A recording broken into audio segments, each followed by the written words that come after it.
أعوذ بالله من الشيطان الرجيم.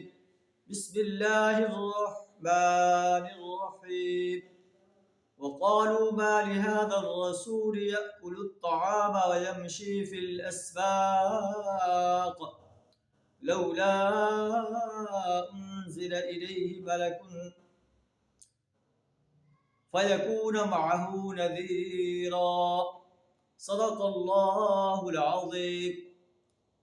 کفار مکہ کہتے ہیں ما لہذا الرسول، یہ کیسا رسول ہے، یأکل الطعام ویمشی فی الاسواق، کھانا کھاتا ہے بازاروں میں چلتا پھرتا ہے، اس پر کوئی فرشتہ کیوں نہیں نازل کیا گیا جو اس کے ساتھ ہوتا اور لوگوں کو خبردار کرتا کہ یہ اللہ کے نبی ہیں، اس کی بات مانو ورنہ تمہیں اللہ کے عذاب کا سامنا کرنا پڑے گا.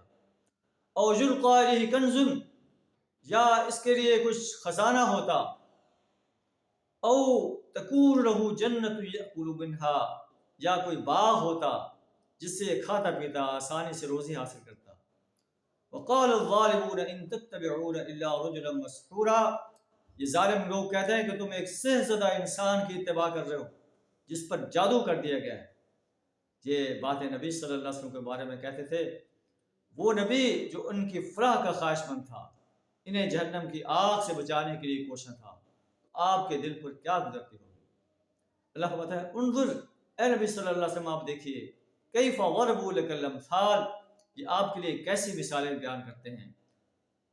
فضلوا، پس یہ گمراہ ہو گئے ہیں، فلا یستطیعون سبیلا، یہ سیدھے راستے کی طرف آنے کی استطاعت نہیں رکھتے، یہ اپنی گمراہی میں اتنے بھٹک گئے ہیں. اللہ سبحانہ وتعالی ہمیں پیارے رسول صلی اللہ علیہ وسلم کی زندگی کے ہر شعبے میں اتباع کرنے کی توفیق عطا فرمائے.